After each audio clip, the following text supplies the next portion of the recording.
Esta presentación habla sobre la segunda ley de la termodinámica. Entonces, primero, recordar estos procesos que vimos en el ejercicio anterior. Normalmente en la naturaleza son procesos irreversibles. ¿Qué quiere decir? Que si primero a un gas le pasó algo del punto A al punto B, qué sé yo, que se comprimió y se expandió, normalmente no se va a volver si se expandió, no se va a volver a comprimir y volver al estado inicial que tenía. Es muy difícil que pase eso. Son procesos totalmente irreversibles. ¿Qué sé yo? Ustedes tienen una, una botella de agua y naturalmente se les congeló, es muy difícil que naturalmente se les vuelva a descongelar y volver normal. Tiene que, tiene que pasar algo para que no pase de esa manera. O tal vez más fácil, tienen una taza, se les cayó al piso y se les quebró en un montón de pedazos. Es sumamente difícil que esa taza se vuelva a unir en pedazos naturalmente y vuelva otra vez a ser una taza. Eso es lo que le pasa a estos procesos. Normalmente son irreversibles, que esto es lo que viene acá. En esta imagen, vean que tenemos hielo a 0 grados y se convierte agua líquida a 40. Fluyó calor de la caja al hielo y no va a pasar al revés. O sea, si tenían usted el hielo en la caja metálica que estaba a 70, el hielo se derrite y ya se derritió y se volvió agua. Ya esa agua no va a devolverle ese calor a la caja metálica naturalmente. Ya si se da un proceso que se mete en un refrigerador o que le cambiamos la energía, la temperatura de la parte externa, ya ahí sí puede pasar, pero naturalmente no va a volver a ser el hielo que era. Eso es lo que quiere decir. Cualquier cambio de estado que se presente podría revertirse modificándolo, pero infinitesimalmente las condiciones del sistema. Entonces, eso lo que quiere decir es que a veces pasa, pero de forma infinitesimal.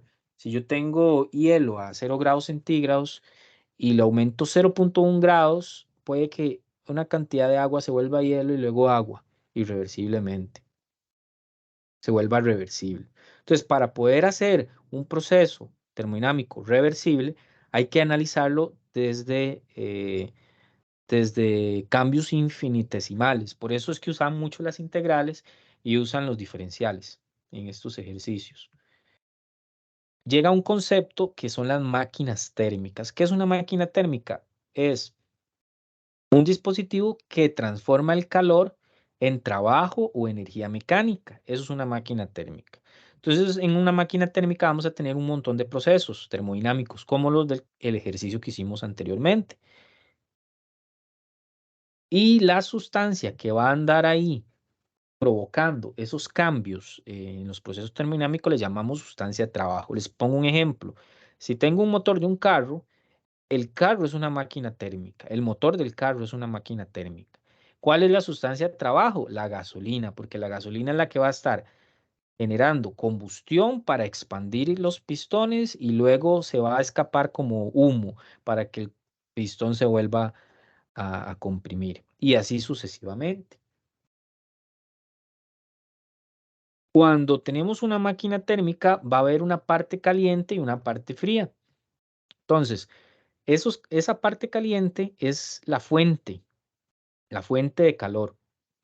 Va a tener una temperatura que vamos a llamar TH y un calor que le vamos a llamar QH. La parte fría va a ser la temperatura que normalmente esta parte fría es como el calor que se pierde. Porque en una máquina lo ideal es que la fuente de calor puede ser el motor haciendo combustión, la electricidad, conectando la máquina a la electricidad, pero posiblemente esa energía que le entra no toda se va a utilizar en trabajo, porque si toda se utilizara en trabajo, pues sería una máquina súper eficiente, 100%. Parte de el calor que entró a la máquina para hacer trabajo se pierde. Por eso es que los carros se calientan y tienen que utilizar coolant. Los congeladores, las refris se calientan por atrás. Es porque está perdiendo calor. Esa pérdida de calor normalmente le llamamos fuente fría. temperatura TC. No significa que sea una temperatura fría, sino que nada más es más baja que la fuente caliente. Ah, bueno, y el trabajo es la diferencia de esos calores. Lo que queda, o sea, lo que entró y de lo que salió, lo que quedó dentro se usa para trabajo. Por eso es una diferencia. Vean que ponen valores absolutos dentro de la ecuación. Eh, Profe, dime. ¿me puede decir qué significaba QC? Ok. QC Ahí en la es fórmula, profe. sí, QC es aquí, ¿verdad? El QC es el calor que se está cediendo, el que la máquina está perdiendo. Entonces, la máquina térmica utiliza una fuente de calor, que es el calor que le entra a la máquina, la energía que le entra. De esa energía, parte se pierde como un calor eh, y a una temperatura más fría, y lo que no se pierde se usa en trabajo. Entonces, QC es lo, lo que no, lo que se va por el escape, lo que se hace que se caliente la máquina, es lo desechado. Y el QH es lo suministrado, la fuente de calor, lo que suministra la energía. No sé si me explico. Sí, sí, claro. Gracias, profe. Bueno, la eficiencia térmica es qué tan eficiente es. Entonces, vea la ecuación de eficiencia térmica. Aquí tenemos que es uno menos QC entre QH. Si QC y QH fueran iguales, quiere decir que todo el calor que está entrando, todo se va a calentar la máquina. Entonces, ¿qué significa? Que esto me da 1, QC entre QH, 1 menos 1 es 0 y la eficiencia da 0. Eso no va a pasar, cuesta mucho. Tendría que haber un desperfecto mecánico.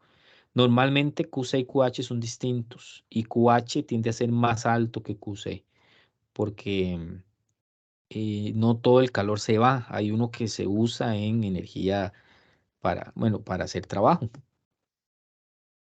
El desechado es QC. Ahora, ¿qué máquinas térmicas hay? Bueno, una de ellas son los motores de combustión interna. La combustión interna es un motor de explosión, llaman motor a pistón. Son unos pistones que son como esos cilindros que hemos estado hablando de que se hacen más pequeño el volumen, aumenta el volumen, eso es un pistón. Normalmente un motor puede tener 4 pistones, 6 pistones, dependiendo el motor. Y lo que obtiene es energía mecánica. O sea, significa que el motor se va a mover se va a hacer más pequeño, más grande, más pequeño, más grande, por la combustión de la gasolina o del diésel, dependiendo del motor. Está el de gasolina y está el de diésel. ¿Dónde va a pasar eso? Dentro de la cámara de combustión. Y vamos a ver si esto se puede ver, como para que echen un vistazo. Em, creo que este no se ve. Qué fallo. Vamos a ver. Sí, sí se logra ver. Me avisan si lo ven. Ah, ya ese no estaba disponible. Bueno, si no les consigo otro similar. Este sería uno de los ciclos, sería el ciclo de Otto. Entonces veamos a ver cómo funcionaría. Tenemos la Profe, admisión. Dime, ajá. usted está cambiando diapositivas porque a mí, o es mi conexión que yo no he pasado del diagrama 20 de punto 3. No, sí. Los demás ven el ciclo de Otto. Y ahora sí. Sí. Ah, ok. Entonces sí. Posiblemente es la conexión, ¿verdad? Aquí teníamos, entonces, la carrera de admisión. Eso es lo que pasaría, digamos, en un motor que cumpla el ciclo de Otto. Estos son los motores de 4 tiempos. Las motocicletas lo usan mucho. ¿Qué tiene? Ok, una válvula de admisión abierta y una válvula de escape cerrada. Dentro de la admisión entra la gasolina. Pero también vean que acá puede entrar aire, porque ocupamos aire adentro del pistón. ¿Por qué? Porque para que haya combustión se ocupa oxígeno. Y la válvula de escape cerrada, ahí se va a ir los residuos de lo que sale después de la combustión. Entonces, tenemos el cilindro y el pistón es esto que está acá. No sé si se ve mi mouse cuando lo muevo. No, eh, si se ve el mouse cuando yo lo muevo. Alguien que me diga. Sí, profe. Ah, ok, genial. Súper. Entonces, este pistón se mueve inicialmente cuando, bueno, se va moviendo hacia abajo. El pistón baja, crea un vacío. Y en ese vacío, una mezcla de aire y gasolina entra en el cilindro. ¿Por dónde? Por la válvula de admisión abierta. Ahí entra gasolina y aire. Luego, ya imagínense que hay dentro, en ese cilindro, hay gasolina y aire. Vean que ya la válvula de admisión se cierra totalmente y la escape también están cerradas. Y ahí lo que hacemos es que eh, la mezcla se comprime cuando el pistón sube. Entonces se sube el pistón y se va comprimiendo. Y mientras se comprime, la persona le da el llavazo al carro y eso genera una chispa. La bujía tira una chispa y esa bujía, al tirar una chispa, hace que haya una explosión. ¿Qué pasa cuando hay una explosión? La explosión es tal que el pistón ahora lo mueve hacia abajo. Expande y empuja el pistón hacia abajo. Y en el momento que se expande y empuja hacia abajo, se abre después la válvula de escape. Cuando se abre la válvula de escape, ¿qué sale por ahí? Todos los residuos de la explosión, que son mezcla quemada hacia afuera del cilindro. Entonces ahí sale todo lo que es el humo que tira el carro. Entonces en ese momento, ¿cómo sale? El pistón sube nuevamente. Y este proceso lo vuelve a repetir. Y repite, y repite, y repite. Eso es un ciclo, ¿verdad? De un motor de Otto. Este creo que más o menos sí lo explica. Vamos a ver si este sí me lo reproduce. Que lo veamos rapidito. No sé si lo escucharán. Eso sí no sé. ¿Lo escuchan?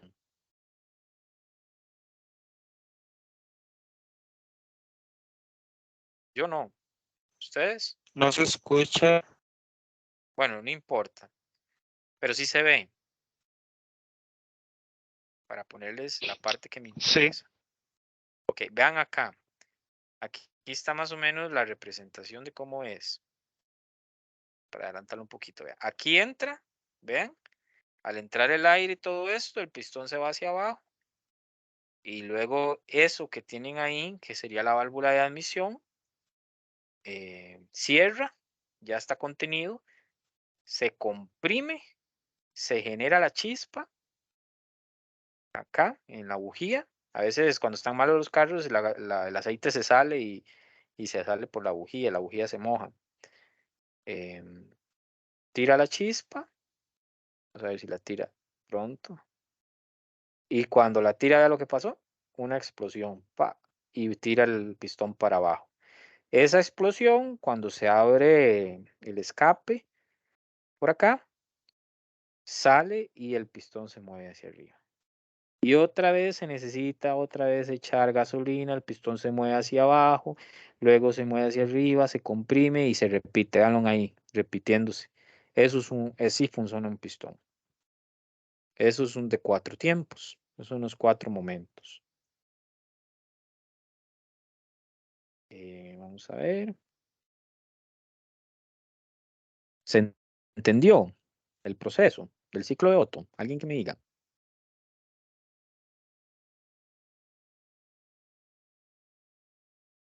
Sí, profe, sí se entiende. Ok, genial. Vean cómo determinar la eficiencia de un Eso me motor. sirve para el teórico de manejo también. Claro, sí, sí, para eso funciona. Vean la eficiencia. La eficiencia es qué tan eficiente es el motor. Vean acá cómo se ve dibujado, si les parece, ¿verdad? El problema que hicimos anteriormente. Esa es la idea. Vea que el inicio en el 1 es de A a B. De A a B lo que tenemos es una compresión adiabática. Entonces, si le salen un problema de esto, ¿cómo encuentran el trabajo? Ya vieron la ecuación de un adiabático. N, Cp menos R, Tb menos Ta. Ahí, usan esa ecuación. Luego, en el punto 2 tenemos un calentamiento a volumen constante. Ahí no hay trabajo, el trabajo es cero, el calor es el que entra. Ahí es donde entra el calor QH. Luego de C a D tengo una expansión adiabática, que en la expansión adiabática es cuando se da la explosión. Vea qué vacilón. El adiabático era que no había intercambios con el exterior y ahí en la explosión se cierra la admisión y el que sale, ¿verdad? Entonces, por eso no hay intercambios con el exterior y por eso es adiabático. ¿Qué usaban en la diabática? También tenían la ecuación para encontrar el trabajo en la diabática. Y luego de D a A, el último es un enfriamiento a volumen constante. Tampoco hay trabajo. ¿Cómo se encuentra la eficiencia? Así se encuentra. em, con una ecuación que depende de dos constantes. Eso es lo que interesa, como analizar cada uno de los procesos. Y ya después entramos al ciclo de Diésel. Vean que el ciclo de Diésel también se puede representar con, primero, una compresión adiabática. Luego, bueno, el ciclo de Diésel es diferente porque no tiene la chispa. En los carros de diésel no se ocupa esa chispa dentro del proceso. Primero se comprime adiabáticamente, después se da un encendido del combustible, calentamiento a presión constante. Se trata de una diferencia importante entre los ciclos de diésel y Otto. Y luego en la 3 es una expansión adiabática, igual que en el pasado. La única diferencia es en el paso 2. Aquí está un ejemplo del ciclo de diésel. Vamos a ver si se ve.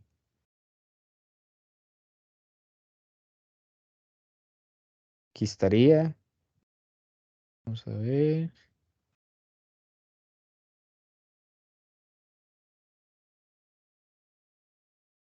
¿Ves? Ahí más o menos va. A ver si lo puedo ver aquí. Se dispara el diésel. Ok, aquí. Voy a tratar de mandarles estos videos, ¿verdad? Para que lo vean un poquito más a detalle. Ok, aquí. Esta es la parte que quiero ver. Aquí estaría la admisión. Todo esto moradito representa el diésel que se está metiendo en el pistón.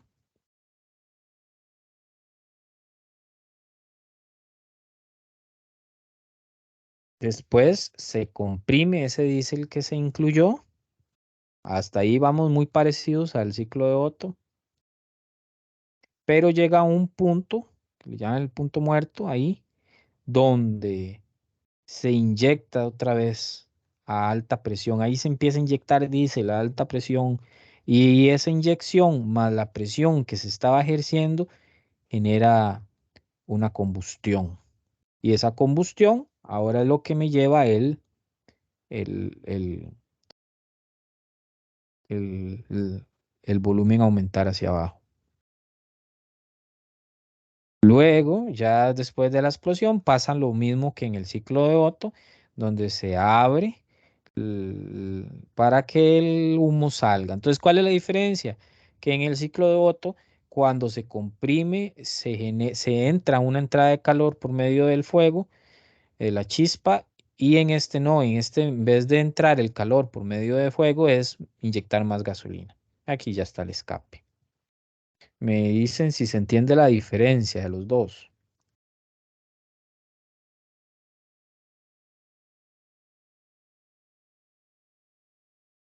¿Sí se entiende la diferencia?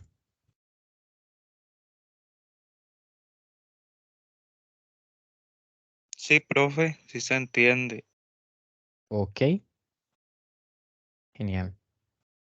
Listo. Ahora, los refrigeradores se les va a preguntar como también cosas como cuál es el coeficiente de rendimiento de un refrigerador. ¿De qué depende eso? Del trabajo que efectúe el refrigerador y de cuánto calor está perdiendo, como QC. La cosa de los refrigeradores es que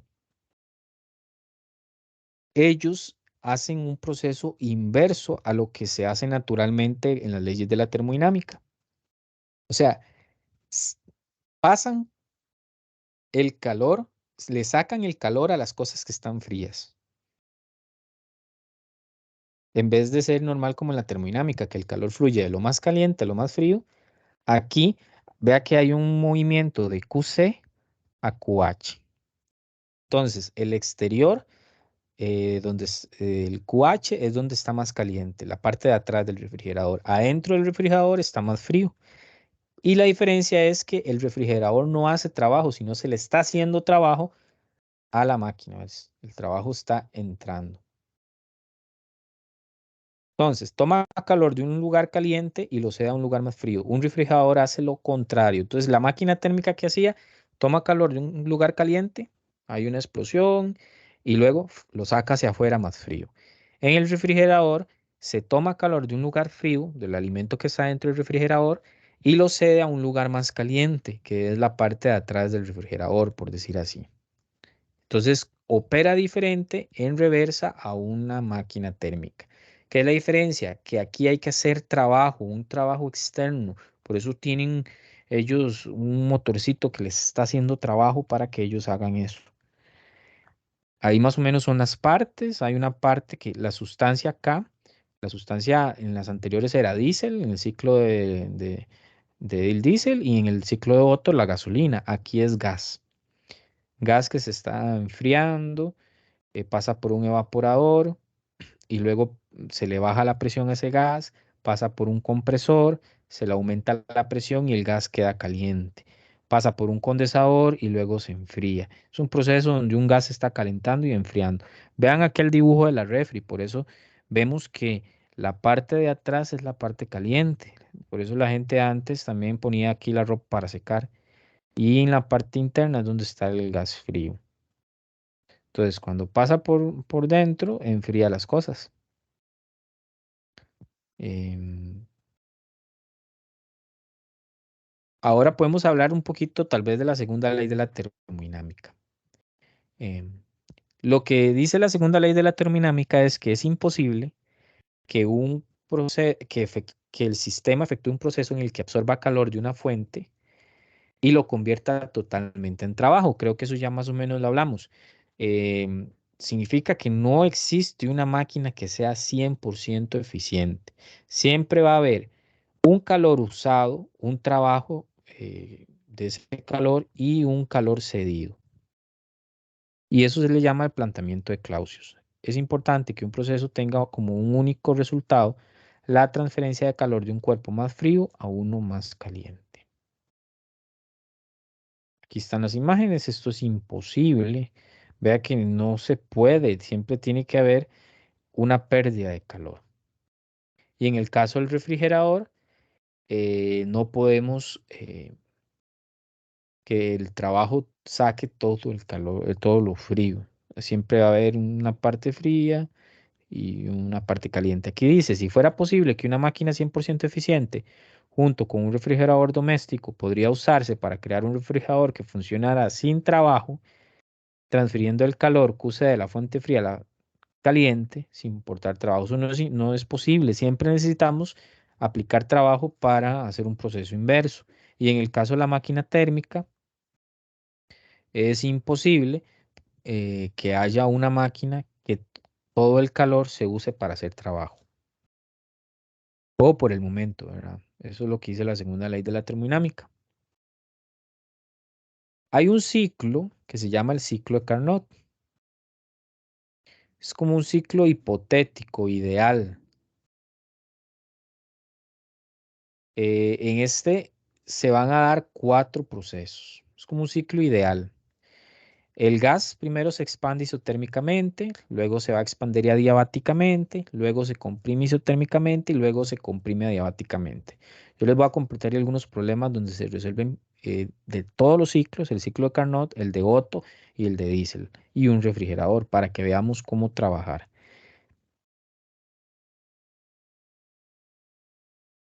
Acá, en el ciclo de Carnot, vean acá, el calor QH entra en el proceso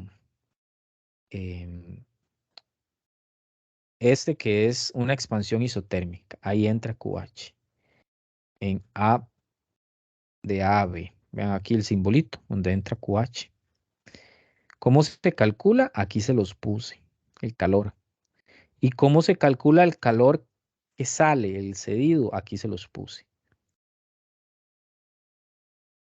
Vea que ambos son calores isotérmicos, porque eso lo calculamos. Recuerdan que hicimos el trabajo de un ejercicio isotérmico en los problemas que hicimos y llegamos a esta ecuación. Significa que tanto en la expansión isotérmica, QH, y el,